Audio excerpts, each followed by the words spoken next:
बिस्मिल्लाहिर्रहमानिर्रहीम अस्सलामु अलैकुम वरहमतुल्लाहि वबरकातुहू। एक अहम मसला और आम तौर के ऊपर उसको पाकिस्तान में बहुत ज़्यादा उठाया और फैलाया जाता है। ख़ुसूसन ऐसे अफराद जो ख़ुद को कहते हैं हम सेकुलर हैं या वो दीन बेज़ार तबका आप उनको कह सकते हैं, वो क़ुरबानी के दिनों में मसला उठाएंगे कि यहाँ पर जानवर ज़िबा किए जाते हैं और गरीबों को कुछ नहीं दिया जाता।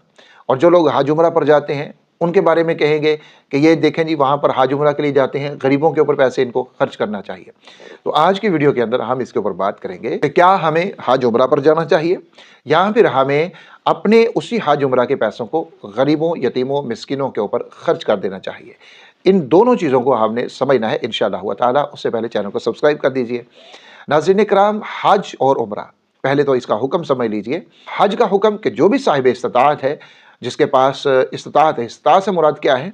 हज का टोटल खर्चा, जाने का, आने का, वहाँ पर रिहाइश का खर्चा और इसके साथ जितने दिन वो हज पर रहेगा, 40 दिन रहेगा, 30 दिन रहेगा, जितने दिन भी रहेगा, 2 महीने, 3 महीने या जितने दिन भी उसने हज के ऊपर रहना है, उस तमाम दौरानिए में उसके जो अहल व अयाल है उनका नानो नफ़का, उनका खर्चा, ये उसके पास हो। जिस शख्स के पास ये सारी चीज़ें मौजूद हों उसके ऊपर ज़िंदगी में एक बार हज करना ये लाजिम वाजिब हो जाता है, उसने अब करना है। नहीं करेगा तो वो गुनाहगार होगा। उम्रा के बारे में अलबत्ता उलमा का इख्तिलाफ है। बाज़ उलमा इसको भी साहिब इस्तिताअत के ऊपर कि जो उम्रा के सफ़र के अखराजात उठा सकता है, घर वालों के अखराजात, इन सारी चीज़ों के ऊपर कादिर है, उसके ऊपर भी उम्रा करना जो है वो लाजिम होता है। और बाज़ उलमा के नज़दीक ये सुन्नत है और सुन्नत मुअक्कदा में है। जो साहिब इस्तिताअत है जानबूझ के अगर को इसको छोड़ देगा, उम्रा को नहीं करेगा तो वो गुनाहगार होगा। और एक तीसरा तबका जो मुहद्दिसीन उलमा फ़ुक़हा का है, उनके नज़दीक ये नफल है। बहरहाल सुन्नत के दर्जे में तो ये ज़रूर है क्योंकि आप सल्लल्लाहु अलैहि वसल्लम ने भी उम्रा फरमाया और फिर आप सल्लल्लाहु अलैहि वसल्लम ने इसकी तरग़ीब भी दी है। तो ये तो है इसका हुक्म।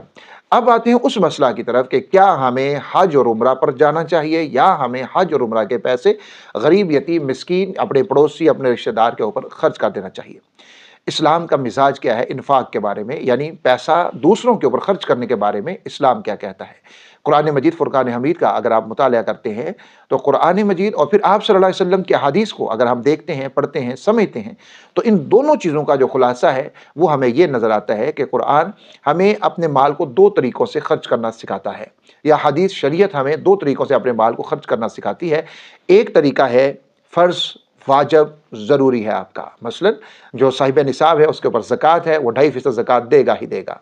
और इसी तरह तमाम मुसलमानों के ऊपर तकरीबन तमाम इसमें आ जाते हैं, उनके ऊपर यकम शवाल ईद की नमाज़ पढ़ने से पहले पहले उनके लिए फ़तराना निकालना हर एक के लिए ये तकरीबन लाजिम हो जाता है, क्योंकि इसकी शराइत जो हैं उसके अंदर तकरीबन आज के दौर में तो सभी मुसलमान आ जाते हैं। बहुत ज़्यादा कोई गरीब मिस्कीन है तो वो उससे निकल जाएगा, बाकी तकरीबन आ जाते हैं।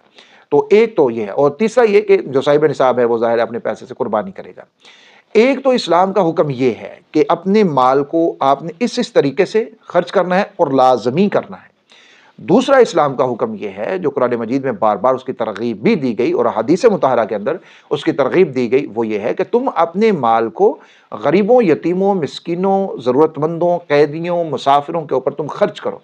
अपने अहल-ओ-याल के ऊपर तुम खर्च करो, अपने माँ बाप के ऊपर, बहन भाइयों के ऊपर, रिश्तेदार, अज़ीज़ व क़ारब, ज़वील क़ुरबा, उनके ऊपर तुम खर्च करो। ग़ुलाम हैं, ग़ुलामों को तुम आज़ाद करवाओ।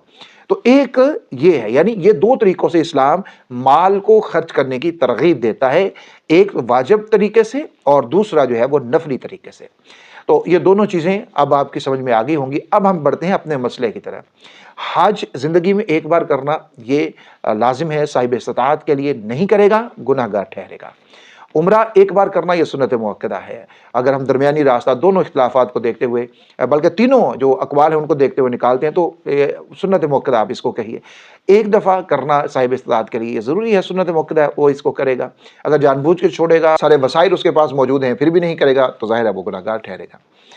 अब मामला ये है कि हमने आगे क्या करना है। अब ये है कि एक शख्स एक हज के बाद दूसरा हज करना चाहता है इतराज़ से, और एक शख्स एक उम्रा करने के बाद दूसरा, तीसरा, चौथा उम्रा करना चाहता है।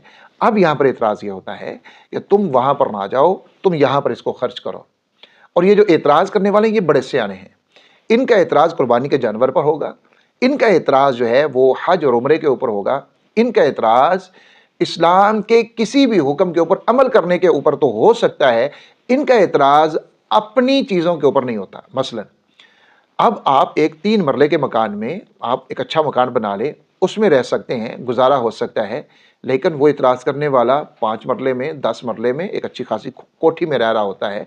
उसको अगर ये कहा जाए कि तुम्हारा गुज़ारा 3 मरले के मकान में भी हो सकता है, तुम 5 मरले में या 1 कनाल की कोठी में तुम क्या कर रहे हो? ऐसा नहीं हो सकता कि तुम 3 मरले के मकान में शिफ्ट हो जाओ। चलो 1 कनाल है तो तुम 5 मरले के मकान में शिफ्ट हो जाओ और बाकी जो है आप अपने उस मकान को, कोठी को बेचो और बाकी का पैसा जो है तुम गरीबों के ऊपर खर्च कर दो। वो ऐसा कभी नहीं बोलेगा और ना ही वो करेगा। एक मोबाइल का काम है आपके लिए उसको कॉल करना या दूसरे काम जो इससे हम लेते हैं एंड्रॉयड से, तो वो हम लेते हैं काम। तो अब ये है कि उसको कहा जा सकता है कि भाई तुम जो एक 7-8 लाख के फ़ोन से काम लेना चाहते हो, तकरीबन वही काम एक 40-50 हज़ार वाला, चलिए 1 लाख वाला फ़ोन भी कर सकता है। तो तुम ऐसा करो कि उसको बेच दो, जो आपका 5 लाख का है, 6 का है, 7 का है, 8 लाख का है, उस फ़ोन को बेच दो और तुम सस्ते वाला ले लो। ये सारे काम वो करेगा। तो बाकी जो उसके पैसे बचेंगे वो आइए हम गरीबों पर तकसीम करते हैं, वो इस पे भी राज़ी नहीं होगा। एक गाड़ी 1 करोड़ की है, 2 करोड़ की है, उसके मुकाबले में एक गाड़ी 20, 30, 40, 50 लाख की है। काम तो दोनों ने करना है, आपने सफ़र करना है, सहूलत के साथ करना है। सहूलत आपको 30-40 लाख में भी मिल जाएगी। तो आप उसको 2 करोड़ वाली, 1.5 करोड़ वाली, 1 करोड़ वाली को उसको बोले जी उसको बेच दो, ये ले लो और बाकी का पैसा तुम गरीबों, यतीमों, मिस्किनों, अपने रिश्तेदारों के ऊपर तुम खर्च कर दो। वो मानेगा? वो कभी नहीं मानेगा। तो अब ये इतराज़ सारे का सारा इस्लामी अहकामात या इस्लामी आमाल के ऊपर ही क्यों होता है? इसकी वजह ये है कि वो हमें शैतान के बहकावे में लाकर हमें इस्लाम से या अल्लाह ताला के जो अहकामात हैं या अल्लाह ताला के पाक पैगम्बर सल्लल्लाहु अलैहि वसल्लम ने जो फ़ज़ाइल हमें सुनाए हैं, उनसे वो दूर करना चाहते हैं। अब ज़िंदगी में एक ही हज करना है, एक ही उम्रा करना है, नहीं। रसूलुल्लाह सल्लल्लाहु अलैहि वसल्लम ने इसकी कसरत करने का फरमाया। हदीस के अंदर इसके फ़ज़ाइल मौजूद हैं, मैं उस पर बात नहीं करता हूँ, फिर लंबी हो जाएगी। आका अलैहिस्सलाम ने फरमाया कि तुम पे दर पे हज और उम्रा करो, ये गुनाहों को भी मिटाता है और रिज़्क़ में वुसअत भी आ जाती है, बरकतें आ जाती हैं, अल्लाह ताला सवाब भी देता है, अजर भी देता है। अगर एक हज के बाद, एक उम्रे के बाद दूसरे के ऊपर जाना ये मना होता तो रसूलुल्लाह सल्लल्लाहु अलैहि वसल्लम खुद फरमा देते, बस भाई एक दफ़ा करना है, दोबारा नहीं करना। दोबारा तुमने, अगर तुम्हारे पैसे हैं तो तुमने उम्रा हज नहीं करना, तुमने गरीबों के ऊपर खर्च कर देना है। अब इससे मुराद आपने ये बिल्कुल नहीं लेनी कि हम गरीबों को नहीं देंगे, नहीं। मैंने अर्ज़ कर दिया, इस्लाम 2 तरीक़ों से खर्च करने की हौसला अफ़ज़ाई भी करता है और हुक्म भी देता है, एक वाजिब तरीके से, एक नफली तरीके से। अब नफली पैसा जो खर्च करना है उसका भी सवाब बहुत ज़्यादा है। हदीस के अंदर भी, कुरान मजीद में भी, एक खर्च करोगे तो इतना इतना तुम्हें मिलेगा। एक दाना लगाते हो उसके सिट्टे बनते हैं, बालियाँ बनती हैं, उनमें 100 दाने आ जाते हैं। ये कुरान मजीद भी हमें तरगीब देता है, हदीस भी हमें बताती हैं कि इससे क्या कुछ हमें हासिल होता है। तो दोनों चीज़ें मौजूद हैं। लेकिन अब आप कहेंगे जी नतीजा तो निकला नहीं कुछ भी, कि हम क्या करेंगे? अब हम उस मौके को देखेंगे, उस मौके को जिसमें हम नफली हज करना चाहते हैं, जिसमें हम नफली उम्रा करना चाहते हैं, दोनों का सवाब अपनी अपनी जगह के ऊपर है। हम उस मौके को देखेंगे। मसलन मेरा एक पड़ोसी है, इंतहाई गरीब है, उसके बच्चे हैं और वो, उसका कोई ज़रिया आमदन नहीं या वो बहुत ज़्यादा बीमार है। अब हम ये देखेंगे कि अपना वो पैसा क्या हम उम्रे के लिए लगा दें या फिर इसके ऊपर लगा दें इस साल, और इसका थोड़ा सा कारोबार कोई करवा दें, या इसके कोई 4 दिन अच्छे गुजर जाएंगे, इसका इलाज करवा दें, तो चलिए मैं अगले साल उम्रे के लिए चला जाऊंगा। तो ये अब ज़रूरत यहाँ ज़्यादा है तो अब यहाँ पर खर्च कर दें। उम्रे के लिए अल्लाह आपके लिए फिर असबाब पैदा कर देगा। आपने हज की तैयारी की है, नफली हज की, लेकिन आप देखते हैं कि मेरे मोहल्ले में, मेरी बस्ती में ऐसे लोग हैं जिनको फौरी तौर के ऊपर पैसों की ज़रूरत है और उनका इलाज हो सकता है, उनकी ज़रूरत पूरी हो सकती है और वो ज़रूरत इंतहाई है। यानी ज़ाहिर है अगर राशन की, ग़ज़ा की, रिज़्क़ की ज़रूरत है तो वो तो सबसे अहम ज़रूरत है। तो आप अगर उसके ऊपर खर्च कर देते हैं अल्लाह की रज़ा को मद्देनज़र रखते हुए, तो इसके ऊपर आपको सवाब ज़्यादा मिल जाएगा। अल्लाह रब्बुल इज़्ज़त से आप मांगेंगे, अल्लाह रब्बुल इज़्ज़त आपको अगले साल भी हज के ऊपर ले जाएगा। तो इसलिए अगर ज़रूरत ज़्यादा है तो आप यहाँ पर भी खर्च कर सकते हैं, इसके ऊपर आपको अजर ज़्यादा मिल जाएगा। लेकिन दूसरी बात यह है कि आप किसी को तान नहीं कर सकते। उसकी वजह क्या है? यहाँ पर खर्च करना यह भी नफली इबादत है और एक हज के बाद दूसरा हज करना वो भी नफली इबादत है। अगर एक मुसलमान अल्लाह रब्बुल इज़्ज़त की रज़ा के लिए एक नफली इबादत यानी हज वाली या उम्रे वाली करना चाहता है तो आप उसको तानो तशनी नहीं कर सकते कि तुम वहाँ क्या करने चले गए हो, क्या फ़ायदा वहाँ पर जाने का। आमतौर के ऊपर कहा जाता है वहाँ पर जाने का क्या फ़ायदा जब तुम्हारा पड़ोसी भूखा मर रहा है। नहीं, ऐसा नहीं है। वो उस अकेले का पड़ोसी तो नहीं है ना, और लोग भी तो हैं जो उसके पड़ोसी हैं। तो उनको क्यों नहीं कहा जाता कि भाई तुम्हारा पड़ोसी भूखा मर रहा है, इस उम्रे वाले को ही क्यों कहा जाता है? اب یہاں پر یہ ہے اصل میں، تو یہ لوگ صرف ایک بہکانا چاہتے ہیں، لوگوں کو اس چیز سے دور کرنا چاہتے ہیں، تو ایسا کچھ بھی نہیں ہے۔ اسلامی نقطہ نظر کے اندر دونوں چیزوں کی اپنی اپنی جگہ کے اوپر اہمیت موجود ہے۔ اگر کوئی نفلی حج کرنا چاہتا ہے، نفلی عمرہ کرنا چاہتا ہے، وہ کرے، اسلام اس کی ممانعت نہیں کرتا، حوصلہ افزائی کرتا ہے، فضائل بیان کیے جاتے ہیں۔